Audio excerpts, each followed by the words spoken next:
Hi guys, welcome to the channel and welcome to another video. Now, we haven't done an unboxing for a long time on this channel. I did a few at the beginning when we first started up, and then what with all the group builds and everything else going on, you know, they kind of went by the wayside. But because I'm still not ready to put out an update on the Porsche group build yet, we've done a few extra bits and pieces to that, but I kind of want to get that close to finish before we put another video out. And the fact that I've just had all these kits just stacking up over the last 12 months, and I'm very conscious that they're not sorted out the way I like them to be on the shelves. I'm going to start going through some of these old kits, and I thought as I'm doing them I might as well bring you guys along with me, because there's some nice kits in there which wouldn't usually get seen in any great detail. So I thought, you know, while we're waiting to put videos out on other things, I'm very conscious that I haven't put a video out for a good 5 or 6 days now, that we just start with this one.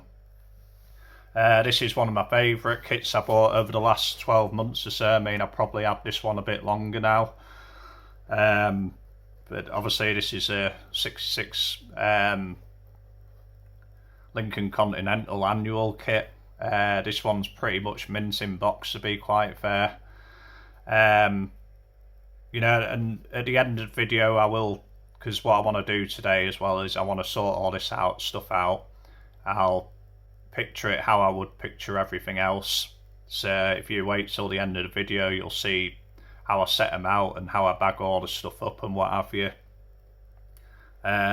So yeah, we'll take a load of snaps as we're going through it, but we'll do the unboxing first, and then I can do all that kind of stuff after and just take the pictures and add them at the end of the video. But yeah, obviously, you know, people who know me know I like my Lincolns, and 66 is quite a rare one. I've seen a few come and go over the years, but they've always been sort of out of my price range, to be quite fair. But this one was getting up there, but you know, I thought if I didn't get this one, I don't know when's the next time I'd see another one, and I ain't seen another one since. And this was, like I say, it was a really nice one. So we'll just have a quick look at the box art. You know, got all the usual kind of annual pictures on illustrations on the side of the parts you can get. You know, we've got the extra Lando top in this one with all the chrome bars and what have you, custom front end, custom rear end I think on this one. This one comes with the vinyl boot add-on, something I probably wouldn't use on something like this, but yeah, obviously custom wheels. But I think this was, you know, I really like this box art, especially the custom one, and I think I will probably do a custom one at some point. I've only got a couple of these things. I've got another promo. I'll show you a promo before we go into the unboxing. But yeah, I really like that Gene Winfield car on the side. You know, just really subtle custom treatment. And again, a side view, which pretty much looks stock from the side view. But obviously we've got all the AMT lacquers, advertisement, so to speak, on the side of the box, which you pretty much got in all of them. Like, but yeah, again, this is a pretty nice straight box, really nice colours and what have you. Just liked all the extra little illustrations they fit in on the side. But I mean, that pretty much looks stock. I don't think they've got a really stock looking car on this box except from the side view, and that's I would assume that's a stock version, to be quite honest with you. It's just got customised by Gene Winfield, but that looks pretty stock to me, to be quite fair. But yeah, I mean, I've got this one, and we'll look into that. Like I say, it's not many parts off the tree on this one, but you know, this is the only other one I got. It's just an old promo. I think this is the 66 as well. Like, really straight thing, to be quite honest. It has a few wear marks on the top and what have you, but you know, you can just see that it's a nice restorable kit, to be quite fair. And I'd probably cut the hood out on this one and quite potentially use the custom parts on this one if I didn't ever find a rougher one. But I think I originally bought this one. I wanted to build a couple of cars from the original Gone in 60 Seconds movie, and I was kind of thinking this one was rougher than it actually was. I was going to cut the quarter panel off and do a damaged rear end, I think, in one of the scenes. One got rear-ended by, I think it was a 4-door 66 or 67 Coronet sedan.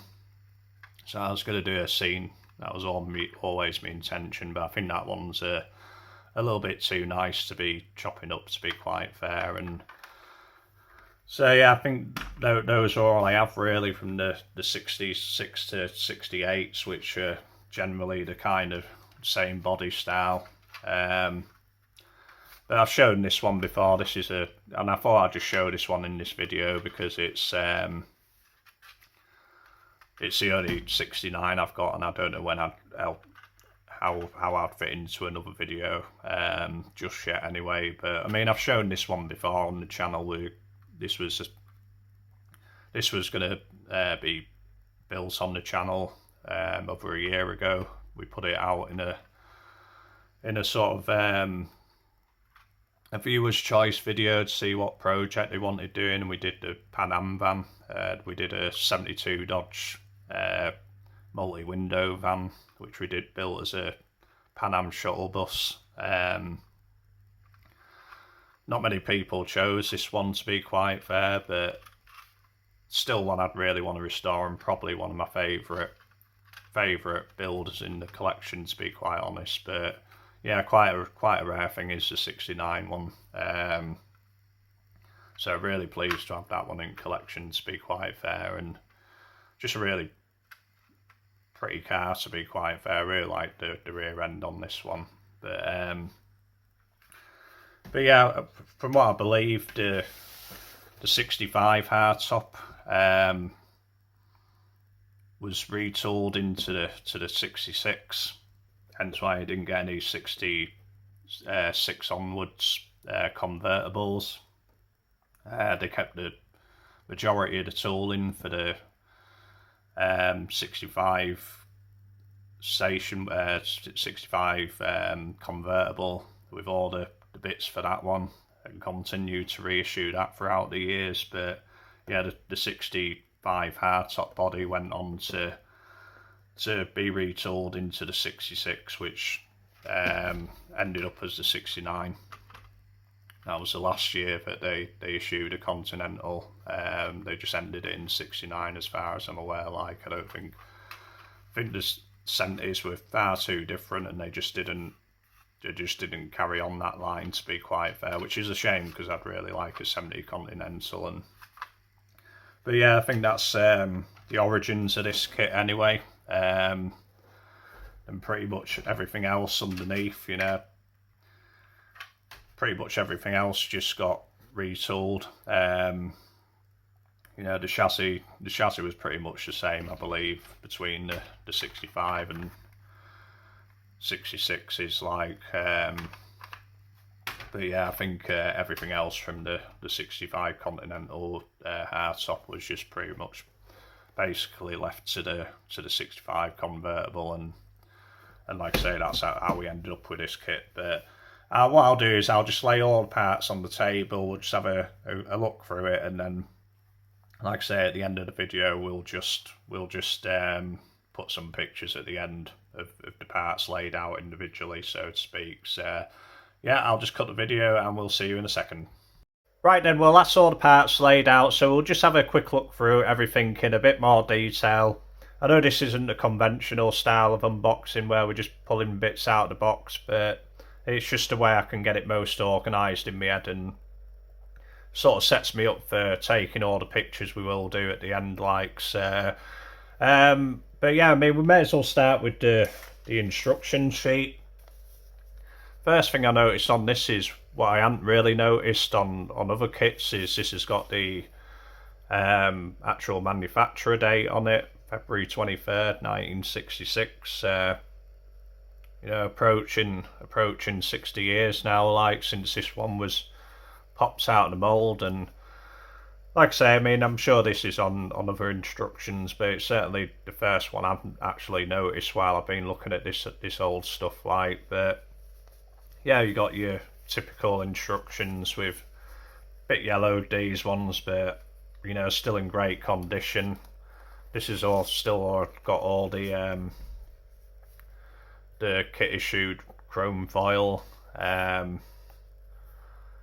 textured sheet for either interior, or if you wanted to attempt it on the one at vinyl roofs, might be okay for that, but I think it's more for interior stuff, this, like. And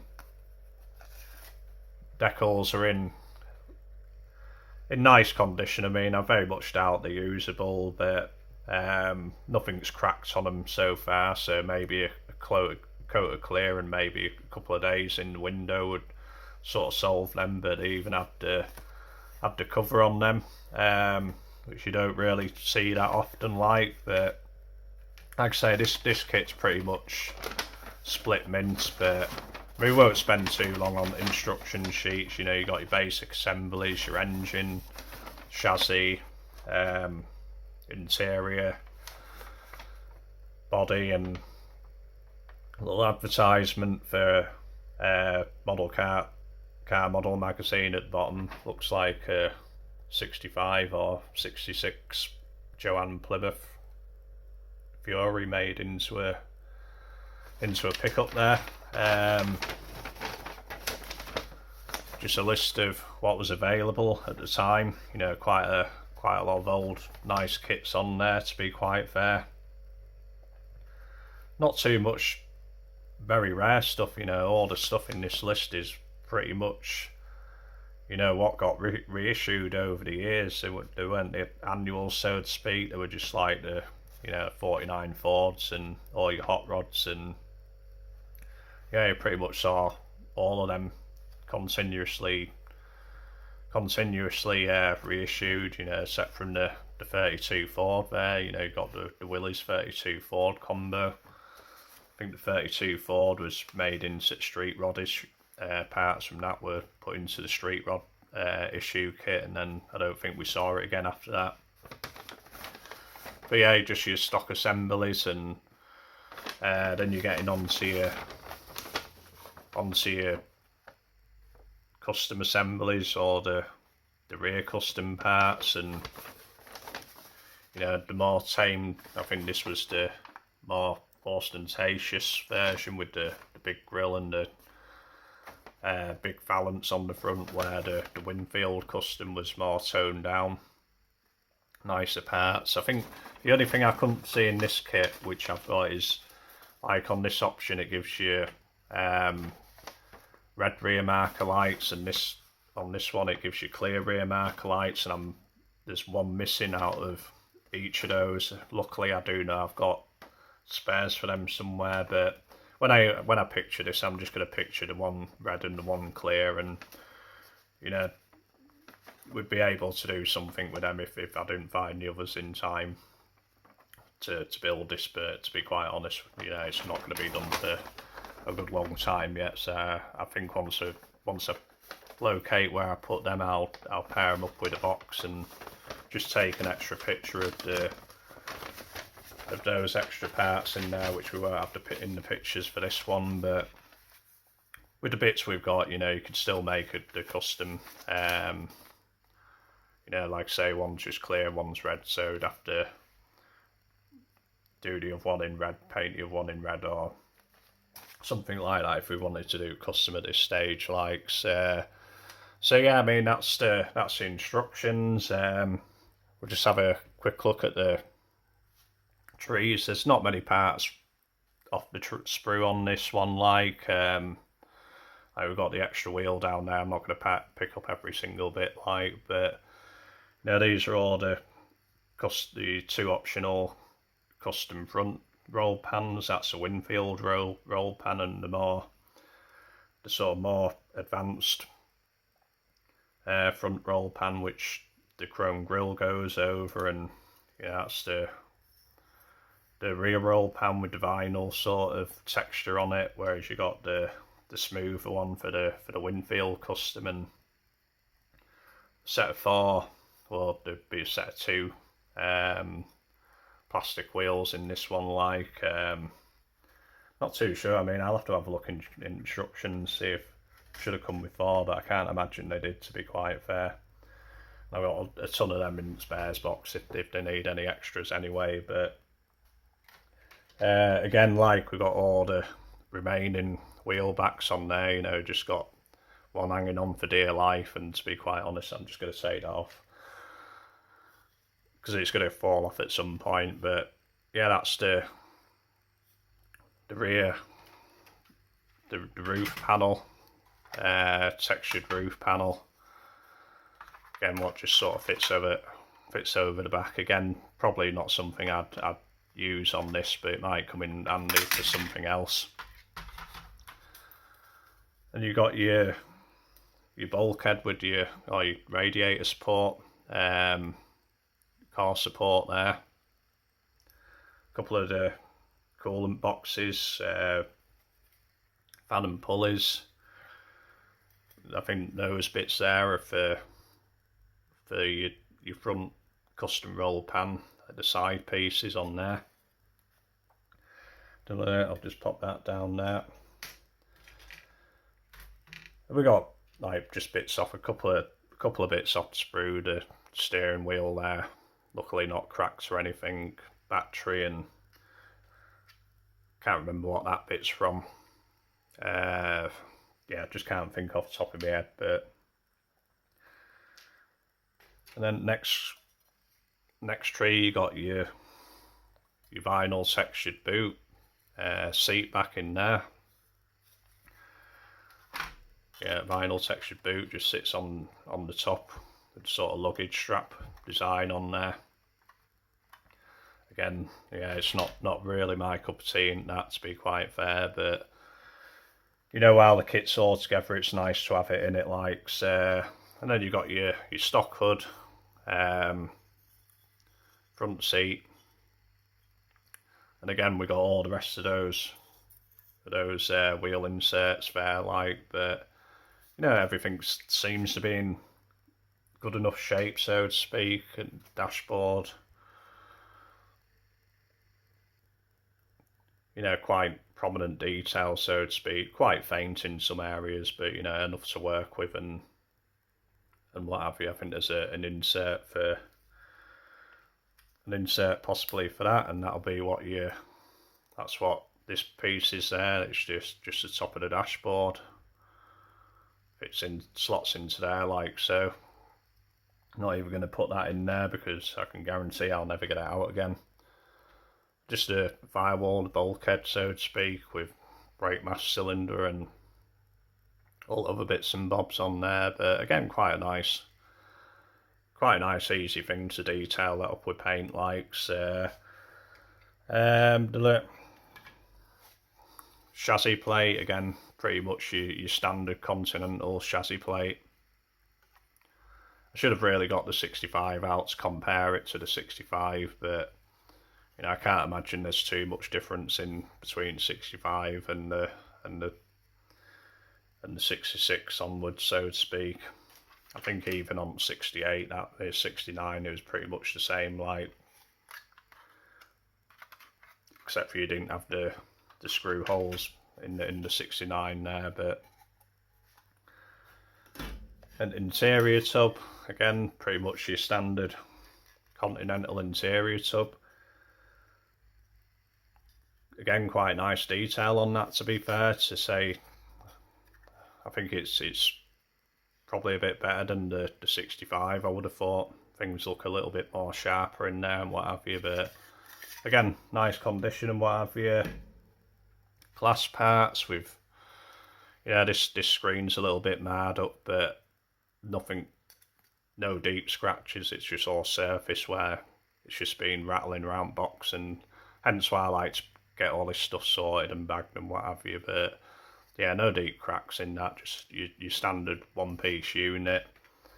And you get your side glass in this one as well, again a little bit marred up and what have you, but again nothing a very quick polish wouldn't solve on that.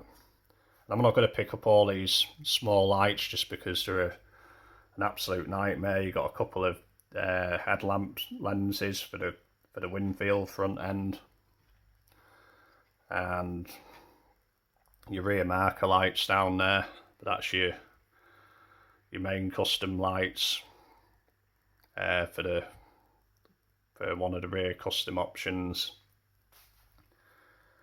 And then tyres, just your standard Firestones, mid-60s Firestones.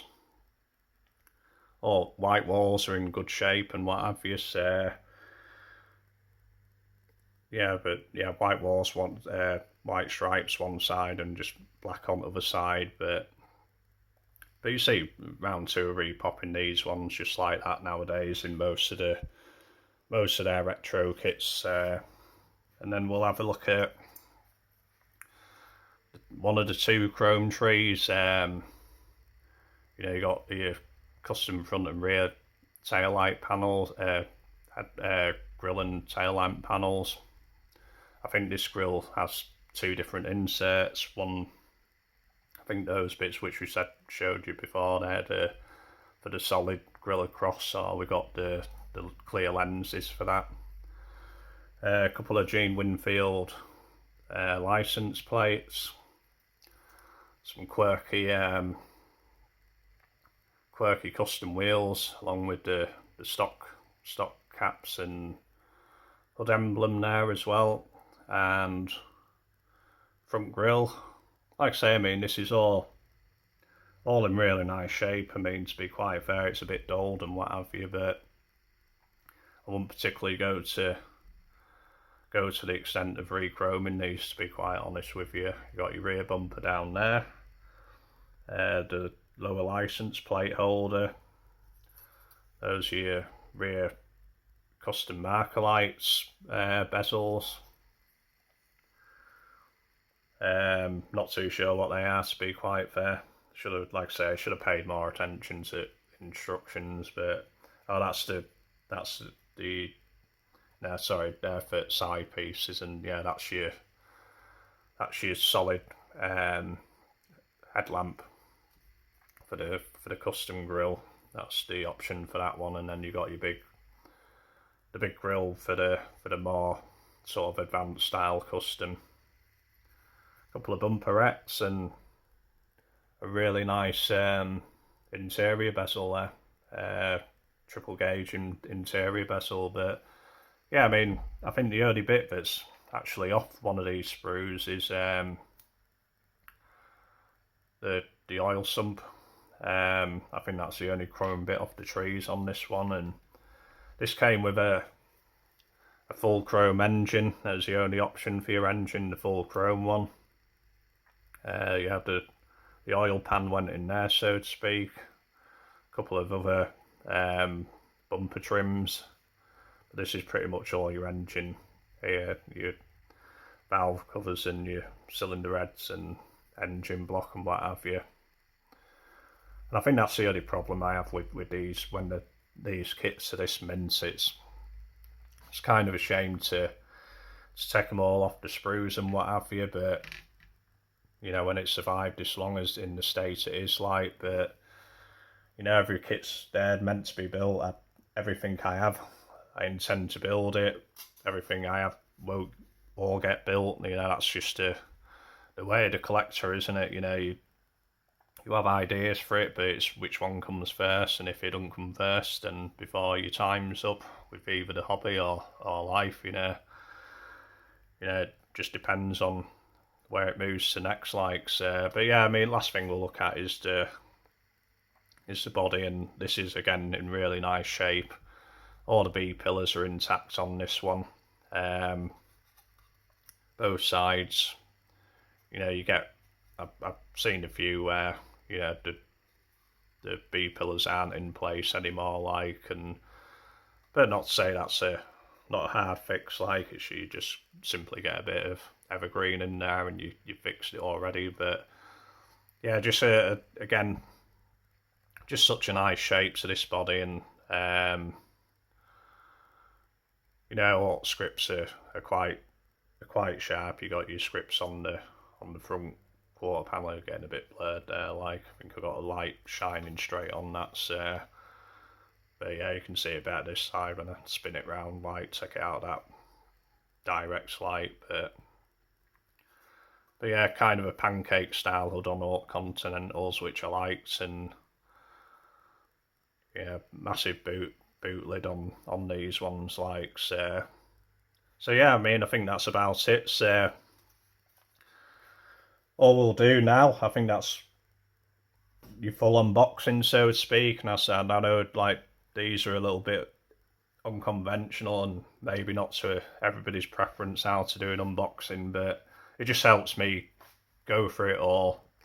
We're not missing too much when we do it like this, and we aren't just picking around loose bits of parts at the bottom and stuff like that. Like so, but yeah, I mean, if I'm going to have to get through all this old vintage stuff and start picturing it up. It's doing me head in that it's all just still loose in the box like that, and so I really want to start getting on with this stuff over the next couple of months. If you want to see more of these, see more vintage kit unboxings, just let me know. Like drop a comment down. Like, but yeah, I mean, I think we'll hopefully get an update on the Porsche sort of by the end of this week, or it'll be by the end of next week, so to speak, because we're only on Saturday. And then we'll see what we can fit in between. Just had to pick up a few extra shifts at work, which has stopped me putting videos out a little bit. But again, I want to try and keep the regular content up, and hence why I just started on this one today. So yeah, lastly, I just want to say thank you to all the subscribers of the channel. Everybody who's stuck by us, everybody who stays subscribed, once they initially subscribe, it does help us out a lot over here. It makes us keep coming back to the bench and doing these videos. So yeah, thank you to everybody who supports the channel in whatever way you do. But yeah, if you just stick around, we'll pop a few pictures at the end. Hope you have a great rest of your weekend, and we will see you in the next video. Okay, see you, bye.